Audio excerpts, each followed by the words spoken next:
ପଦେ କଥା ହେଉଛି ଯେ ଗୁରୁଜୀ ଚିନ୍ମୟ ମହାନ୍ତି ଆସିଥିଲେ ଏଇ 2-4 ଦିନ ପୂର୍ବରୁ ଏ ଆମ ଆଶ୍ରମକୁ। କେତେ ଗୁଡ଼ିଏ କଥା ପରିଲିଖିତ ହେଇଥିଲା ଯେଉଁଟାକି ସେଇ ସମୟରେ ଆଉ ପଚାରି ହେଇନଥିଲା। ଏବେ ପଚାରିବାକୁ ଇଚ୍ଛା, ସେତେବେଳେ ଆପଣଙ୍କର କ'ଣ ସବୁ ଅନୁଭବ ହେଇଥିଲା ଯେଉଁ ଆସିଥିଲେ ଏଠି 2-4 ଦିନ ରହିଲେ, ସେ ତାଙ୍କ ରହଣି ସମୟର କିଛି ଅନୁଭବ କୁହନ୍ତୁ। ଚିନ୍ମୟବାବୁଙ୍କ ସହିତ ମୁଁ ପ୍ରାୟ 15 ବର୍ଷ ହେଲା ସଂଶ୍ଳିଷ୍ଟ। ଏଠିକି ଆଶ୍ରମକୁ ସେ ବି ବହୁତ ଥର ଆସିଛନ୍ତି।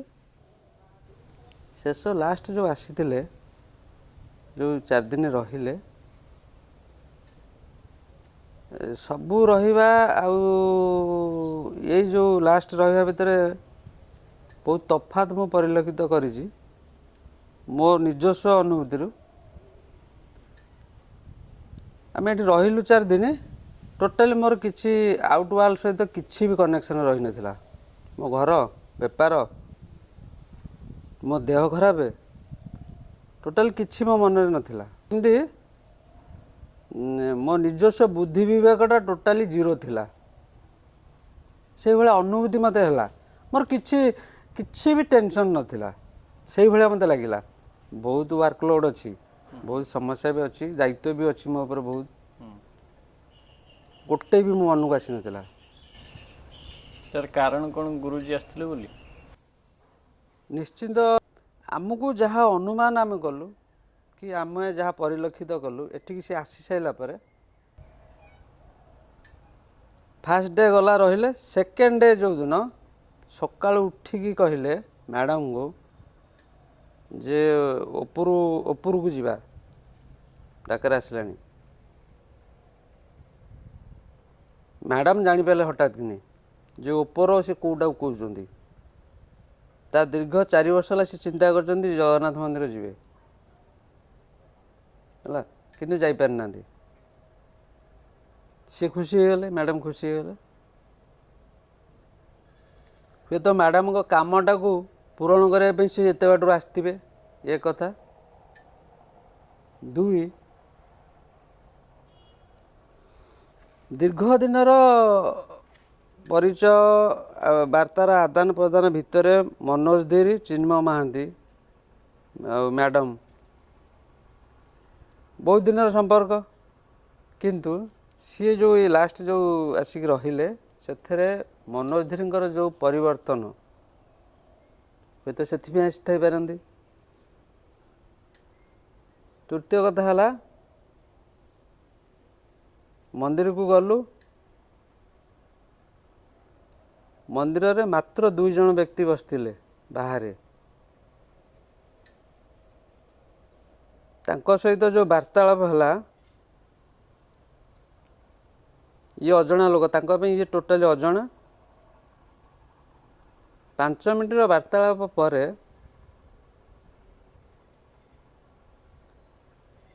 ମାନେ ଯେମିତି ଜଗନ୍ନାଥ ନିର୍ଦ୍ଦେଶ ଦେଉଛନ୍ତି, ସେଇଭଳିଆ ଲୋକଙ୍କୁ, ସେ ଯେଉଁ 2 ଜଣ ଲୋକଙ୍କୁ ଲାଗିଲା। ମୁଁ ଏଇଥିପାଇଁ କହୁଛି, ତାପରେ ଯେଉଁଟା ଚିନ୍ମୟବାବୁ କହିଲେ ସବୁଥିରେ ସେ ହଁ ମାରିଦେଲେ। ମାନେ ଡରିକି ନୁହଁ କି, ଇଏ ତ ଟୋଟାଲି ଅନନୋନ୍ ତାଙ୍କ ପାଇଁ, ଅଜଣା ଲୋକ, ତାଙ୍କ ଘର ସେଠି, ସିଏ ବା କାହିଁ ୟାଙ୍କୁ ଡରିବେ।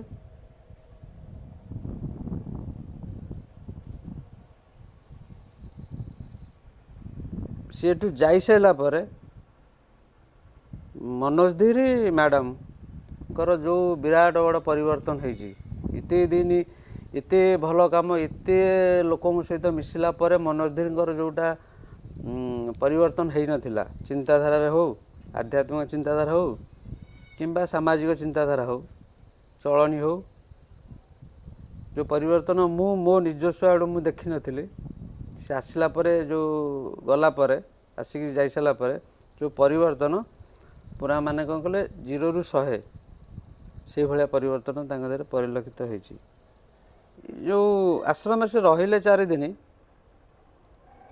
ଟୋଟାଲି ପ୍ରାୟ ଆମେ ଯେତେ ମ୍ୟାଡ଼ମ୍ ମୁଁ ମନୋଜ ଧୀରି ଟୋଟାଲି ଆଉଟ୍ ୱାର୍ଲଡ଼ ସହିତ ଟୋଟାଲି ଆମର କନେକ୍ସନ୍ 0 ହୋଇଯାଇଥିଲା। ଏଇଟା ଗୋଟେ କ'ଣ କଲେ ଗୋଟେ ଅସମ୍ଭବ କଥା। ତେଣୁକରି ଆମେ ଭାବୁଛି ଇଏ ଗୋଟେ ଦିବ୍ୟ ଅନୁଭୂତି କହିଲେ ବି ଅତ୍ୟୁକ୍ତି ହେବନି। ଆଜ୍ଞା, ହଁ, ଯେଉଁ ଅନୁଭବଟା କଲେ ସେ ଗୋଟେ ବିଶେଷ ବାର୍ତ୍ତା ନେଇକି ଆସିଥିଲେ ନିଜ ଆଡ଼ୁ। ଆପଣଙ୍କ ଅନୁଭବରେ କ'ଣ ସେଇ ବାର୍ତ୍ତା ହେଇଥିବ ବୋଲି ଭାବୁଛନ୍ତି? କେଉଁ ବାର୍ତ୍ତାଟା ଦେଇକି ଗଲେ? ବାର୍ତ୍ତାଟା ଏଇଆ ମୋ ଅନୁସାରେ ମୁଁ ଚିନ୍ତା କରୁଛି ଯେ ଆମେ ବର୍ତ୍ତମାନ ଯାହା ଆମେ ଚିନ୍ତା କରୁଛେ ଯେ ଯେଉଁ ଶୈଳୀ ଯେଉଁ ଢଙ୍ଗରେ ଆମେ ଲୋକମାନଙ୍କ ସହିତ ମିଶୁଛେ, ଭଲ ପାଉଛେ, ଗଛ ଲତା ପଶୁପକ୍ଷୀ ମାନେ ଯେତିକ ଜୀବନ୍ତ ଜିନିଷ ସହିତ ଆମେ ଯେଉଁ ଭଳିଆ ଆମେ ଭାବୁଛେ ଯେ ଆମେ ଭଲସେ ମିଶୁଛେ, କଥା ହେଉଛେ ମଣିଷ ହିସାବରେ, କିନ୍ତୁ ସିଏ ଆମକୁ କହିଲେ ନାହିଁ, ମାନେ ଆମେ ଅନୁମାନ କଲୁ ଯେ ନାଇଁରେ ତମେ ଯେଉଁ ଭଲ ପାଇବା କହୁଛ, ଯାହା କରୁଛ ତାକୁ ଟିକେ ବଦଳା। ଆପଣଙ୍କ ଚାଲିଚଳନରେ କ'ଣ ପରିବର୍ତ୍ତନ ଆସିଲା? ଏଇ ଯେଉଁ ଆଶ୍ରମକୁ ଗତ 2 ଦିନ ତଳେ ଆସିଥିଲେ ଯେଉଁ ଗୁରୁଜୀ, ତାଙ୍କ ଆସିବା ପରେ ଆପଣଙ୍କର ତାଙ୍କ ପାଖରୁ ମୁଁ ଗୋଟେ ଜିନିଷ ମାନେ ଶିଖିବାକୁ ବହୁତ ଚେଷ୍ଟା କରୁଛି, ତ ପହଞ୍ଚି ପାରିନି 100ରେ, ଯେତିକି ବି ଚେଷ୍ଟା କରିଛି ଯେ ଭଲ ପାଇବା କ'ଣ, ଗଛ ଲତା ପଶୁ ପକ୍ଷୀ ଭଲ ପାଇବା କ'ଣ, ଆକ୍ଚୁଆଲି ଭଲ ପାଇବା। କାରଣ ମାନେ ଅଜଣା ଜାଗାକୁ ଗଲେ ମଣିଷ ତ ଛାଡ଼ନ୍ତୁ, ମାନେ କୁକୁର ଆପଣଙ୍କୁ ଗୋଡ଼େଇବେ, ଭୁକିବେ, ମାନେ ତାଙ୍କର ଏତେ ମାନେ ଭଲ ପାଇବାଟା ଏତେ ମାନେ କ'ଣ କହିଲେ ଭିତରୁ ସେ ପ୍ରାୟ ସମସ୍ତଙ୍କୁ ଦିଅନ୍ତି। କୁକୁରଟେ ଅଜଣା ଜାଗାକୁ ଗଲେ ବି କୁକୁରଟା ଆସିକି ତାଙ୍କ ପାଖରେ ଲାଙ୍ଗୁଡ଼ ହଲେଇବ।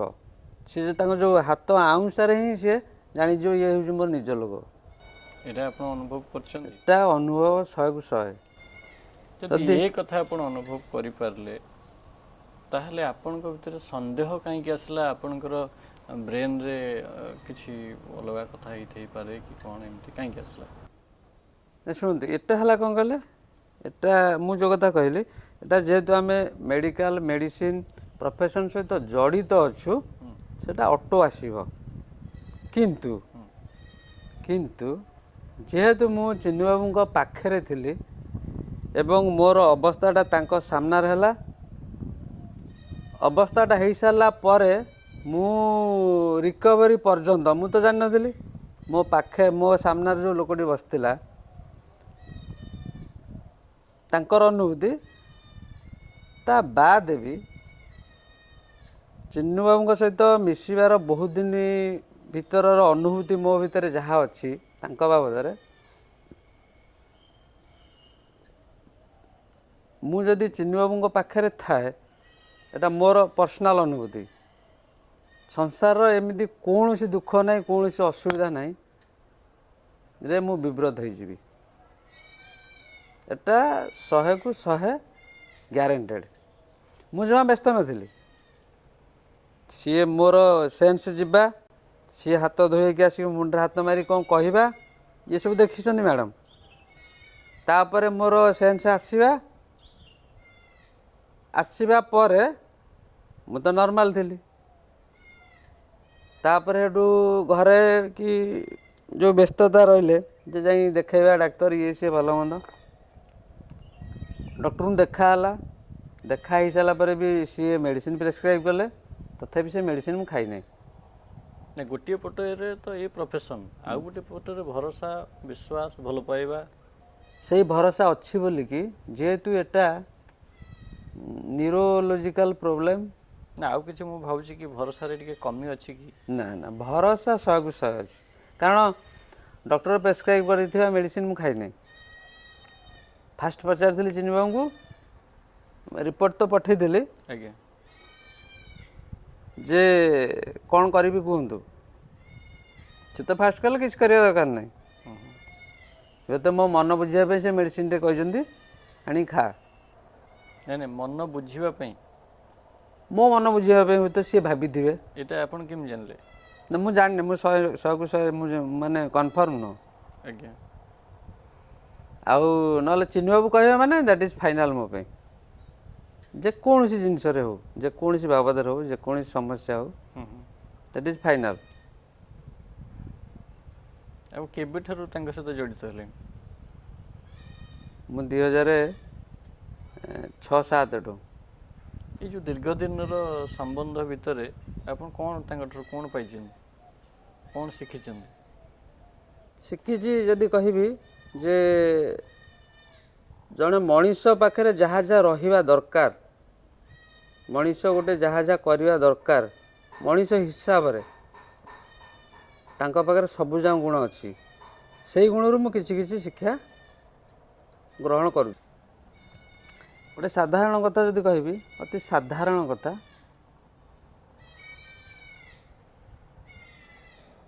ତାଙ୍କ ସହିତ ନ ମିଶିବା ପୂର୍ବରୁ ମୋର ସପୋଜ୍ ମୁଁ ଆପଣଙ୍କୁ ଫୋନ୍ କଲି, ମୋବାଇଲରେ ଫୋନ୍ କଲି, ରିଙ୍ଗ ହେଲା, ଆପଣ ଉଠେଇଲେ ନାହିଁ। ଥରେ କଲି, ଦୁଇଥର କଲି, ତିନିଥର ବେଳକୁ ମୋ ମନରେ ଯେଉଁ ଭାବନା ସବୁ ଆସୁଥିଲା, ଖରାପ ଭାବନା, ବାଜେ ଲୋକ, ବଦମାସ ଲୋକ, ସିଏ ମୋତେ ଆଭଏଡ଼ କରୁଛି, ପଇସା ଦେବାର ଅଛି କି କ'ଣ, ଅତି ଅତି ନିମ୍ନମାନର ଯେଉଁ ଚିନ୍ତାଧାରା ମୁଣ୍ଡକୁ ଆସୁଥିଲା, ଏଇଟା ହେଉଛି ଅତି ଛୋଟ କଥା। ଗୋଟେ ଉଦାହରଣ ଦେଉଛି। ବହୁତ ବଢ଼ିଆ କଥା, କୁହନ୍ତୁ। ଆଜ୍ଞା। ତାଙ୍କ ସହିତ ମିଶିଲା ପରେ ସେ ତାକୁ ଏତେ ସୁନ୍ଦର ଭାବେ ମୋତେ କ୍ଲିଅର କରିଦେଲେ, ତାପରଠୁ ଟୋଟାଲି ମୋର ଇରିଟେସନ୍ ଆସୁନି। ସେ କ'ଣ କଲେ କି ଏଇଟା ଆସିଲାନି? ସେଇଟା ଶବ୍ଦ ବାକ୍ୟରେ ଯଦି କହିବା, ଅତି ସାଧାରଣ କଥା, ସାଧାରଣ ଭାବରେ ସେ ବୁଝେଇଦେଲେ, ଯେଉଁଟାକି ଆମେ ଯେଉଁଟାକି ଜାଣିଛେ କିନ୍ତୁ ଅଜଣା ଭଳିଆ ଆମେ ରହୁଛେ। ସିଏ ଯେଉଁଟା କରୁଛନ୍ତି ଜଣେ ମଣିଷ ହିସାବରେ କରୁଛନ୍ତି, କିନ୍ତୁ ଆମେ ଚିନ୍ତା କରୁଛେ ଆମେ ମଣିଷ, କିନ୍ତୁ ମଣିଷ କାମ ହିଁ ଆମେ କରୁନା। ସେ ମଣିଷର କାମ କରୁଛନ୍ତି ମଣିଷ ହିସାବରେ। ଅତି ସାଧାରଣ ଭାବେ ସିଏ ମୋତେ କହିଦେଲେ, ଅତି ସାଧାରଣ ଭାବରେ, ଯେ ତମେ ଯେତେବେଳେ ଫୋନ୍ କରୁଛ ସେ ଲୋକକୁ, ତମେ ନେଗେଟିଭ୍ କଥା ଫାଷ୍ଟ ଚିନ୍ତା କରୁଛ, ତମେ ପଜିଟିଭ୍ କଥା କାହିଁ ଚିନ୍ତା କରୁନା? ପଜିଟିଭ୍ କ'ଣ? ସେ ଲୋକ ହୁଏତ ଡ୍ରାଇଭିଂ କରୁଥିବ, ଅସୁବିଧାରେ ପଡ଼ିଥିବ, କି ମୋବାଇଲଟା ଛାଡ଼ିକି ସେ ଅଲଗା କେଉଁ କାମରେ ବ୍ୟସ୍ତ ଥିବ, ତାର କୌଣସି ମେଡ଼ିକାଲ ପ୍ରୋବ୍ଲେମ୍ ହେଇଥିବ, ତମେ ଏକ କଥା କାହିଁ ଚିନ୍ତା କରୁନା? ତମକୁ ଯିଏ ଫୋନ୍ କରେ, ତମେ କ'ଣ ସବୁବେଳେ ମୋବାଇଲଟା ତମ ପାଖରେ ଥାଏ? ଗାଧୋଇ ଯାଇନଥିବ, କି ଲାଟ୍ରିନ୍ ଯାଇନଥିବ, କି କୌଣସି କାର୍ଯ୍ୟରେ ବ୍ୟସ୍ତ ନଥିବ, କି ବେଳେବେଳେ ଆମେ ଏମିତି ସାଇଲେଣ୍ଟ କରି ରଖିଦେଉଛେ, ମନେ ନଥିବ। ଅତି ସାଧାରଣ କଥା ଯେଉଁଟାକି ଆମେ ବୁଝିପାରୁନଥିଲେ। ଏଇଟା ହେଉଛି ଏଇଟା ବି ମୋ ଉପରେ ମାନସିକ ପ୍ରଭାବ ବହୁତ ପକାଉଥିଲା, ଖରାପ ପ୍ରଭାବ ପକାଉଥିଲା। ଯେ ଆଗ ଲୋକକୁ ଫୋନ୍ କଲି, ମୋ ଭିତରେ ଇରିଟେସନ୍, ତାପରେ ମୋ କାମରା ସବୁ ଗଣ୍ଡଗୋଳିଆ ହେଉଥିଲା। ଏଭଳିଆ ବହୁତ ଉପଲବ୍ଧି ଅଛି ତାଙ୍କ ସହିତ ମିଶିଲା ପରେ। ମୋର ବହୁତ ଉପଲବ୍ଧି ଅଛି ଯେ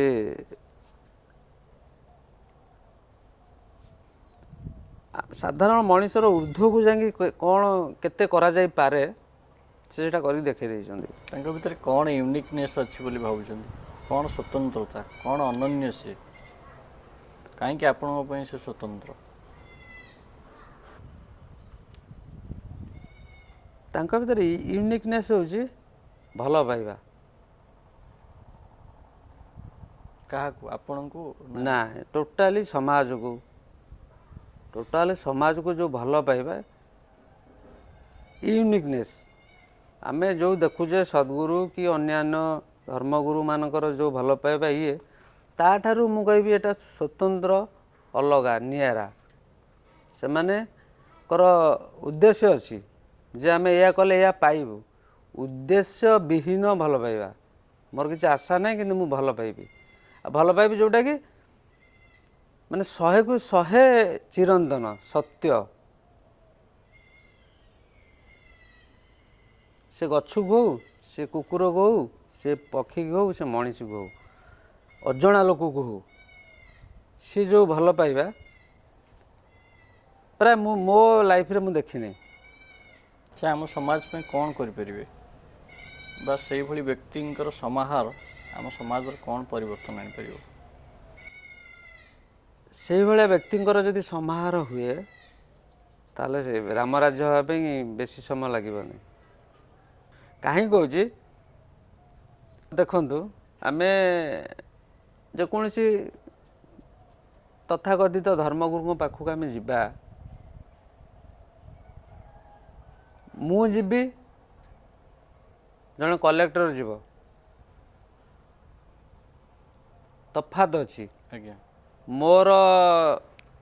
ମୋର ତାଙ୍କ ସହିତ ଦେଖା କରିବା ପାଇଁ ସମୟ ନେବା, ସମୟର ଅବଧି, କଥାବାର୍ତ୍ତା, ଆଉ ସେ କଲେକ୍ଟର ଆସିବେ, ସବୁ ଚେଞ୍ଜ। ନିଶ୍ଚିତ।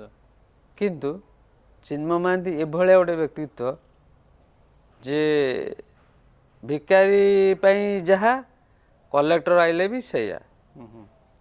ୟୁନିକନେସ୍ ଏମିତି ତ ମାନେ ତଥାକଥିତ ଧର୍ମଗୁରୁଙ୍କ ପାଖରେ ନାହିଁ।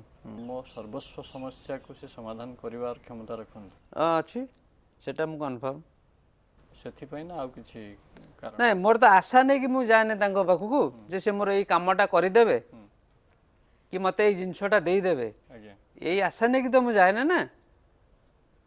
କିନ୍ତୁ ମୋର କନଫିଡେଣ୍ଟ ମୋର ଯେଉଁ ସମସ୍ୟା ଯାହା ବି ଉପୁଜିବ, ଯଦି ମୁଁ ତାଙ୍କ ଆଗରେ ପ୍ରକାଶ କରିବି ଆଜ୍ଞା।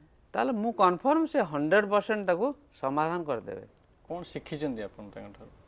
ଯଦି ଗୋଟିଏ ବାକ୍ୟରେ ବି କହିବି, ନ ବଢ଼େଇକି, ଯେ ସମାଜରେ ଆମେ ମଣିଷ ହେଇକି ଜନ୍ମ ନେଇଛେ, ଜଣେ ମଣିଷ ହିସାବରେ କେମିତି ଆମେ ରହିବା, ଅତି ମିନିମମ୍, ଯେହେତୁ ମଣିଷ ଜନ୍ମ ଆମେ ପାଇଛେ, ମଣିଷ ହିସାବରେ କେମିତି ରହିବା ତାଙ୍କଠାରୁ ଶିକ୍ଷା କରାଯାଇପାରିବ। ପ୍ରତ୍ୟେକ ଲୋକଙ୍କର କିଛି ନା କିଛି ସ୍ୱାର୍ଥ ଅଛି। ତାଙ୍କର କ'ଣ ସ୍ୱାର୍ଥ ଅଛି ବୋଲି ଭାବନ୍ତି? ଟୋଟାଲ ସେ ନିଃସ୍ୱାର୍ଥପର ମଣିଷ। ପ୍ରମାଣ ଦେଇପାରିବେ? ପୁସ୍ ବୋଲି ଗୋଟେ ଅର୍ଗାନାଇଜେସନ୍ ଅଛି, ସେଠି ଯେଉଁ ଅନାଥ ପିଲା ଅଛନ୍ତି 100-200 ଅଛନ୍ତି, ମାନେ ତାଙ୍କୁ ଟିକେ ଖୁସି ଦେବା ପାଇଁ,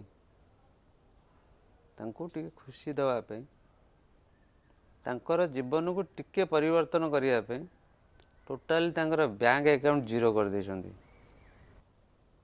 ମୁଁ ଏଇଟା ଜାଣିଛି। ସେଠୁ ସେ କ'ଣ ପାଇବେ କି? କିଛି ତ ପାଇବେନି। ଯଦି ଆମେ ଆଜିକା ଆଧୁନିକ ଯୁଗର ମଣିଷ ହିସାବରେ ଚିନ୍ତା କରିବା। ନିଶ୍ଚୟ। ଆପଣଙ୍କ ମତରେ ସେ କେଉଁଭଳି ସ୍ଥାନରେ ରହିବା ଦରକାର?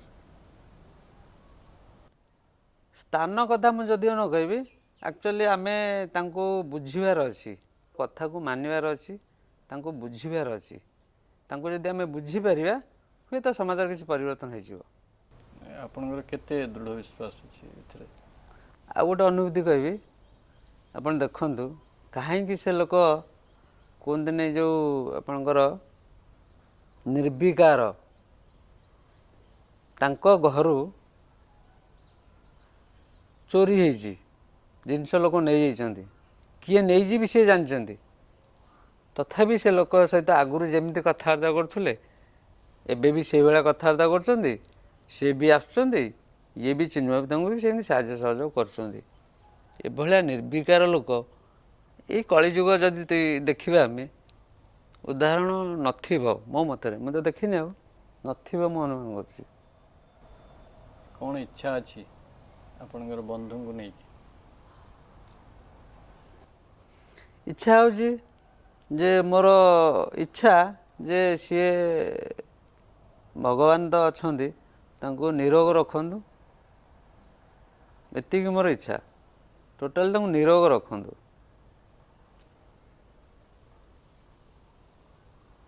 ସିଏ ଯଦି ନିରୋଗ ରହିବେ ତାହେଲେ ଆମେ ସମାଜ କିଛି ପାଇବ ଆଗକୁ।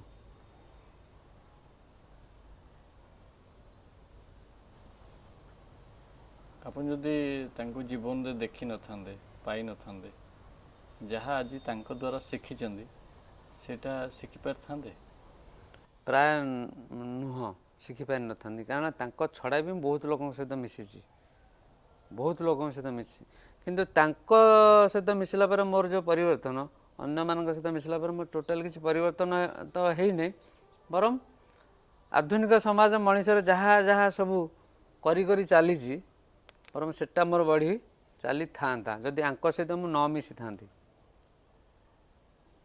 ମାନସିକ ସ୍ତରରେ ମୁଁ ବହୁତ ଶାନ୍ତି ସ୍ଥିର ତାଙ୍କ ସହିତ ମିଶିଲା ପରେ।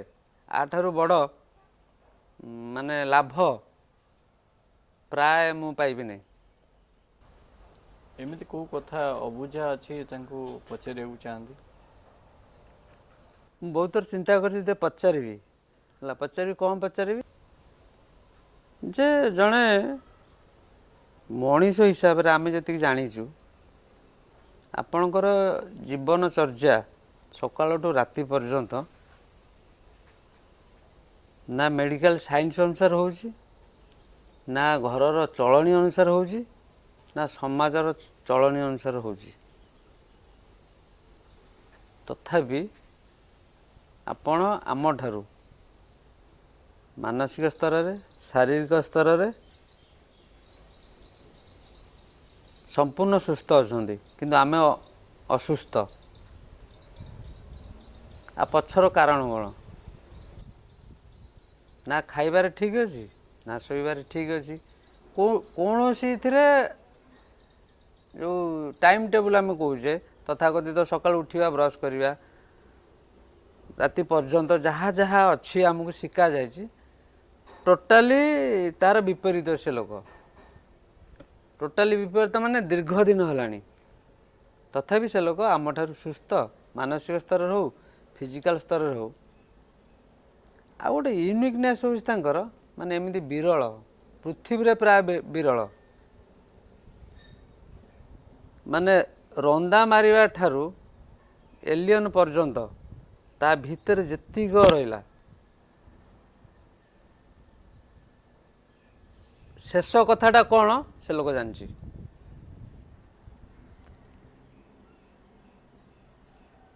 ମୁଁ ତାଙ୍କ ସହିତ ଯେତେ ମିଶିଛି, ଯେତିକି ଜାଣିଛି, ଏଭଳିଆ ଲୋକ ମୁଁ ପ୍ରାୟ ମୋ ଲାଇଫ୍ରେ ଆସିବେ ନାହିଁ କି ମୁଁ ମିଶିବି ନାହିଁ। ଧନ୍ୟବାଦ।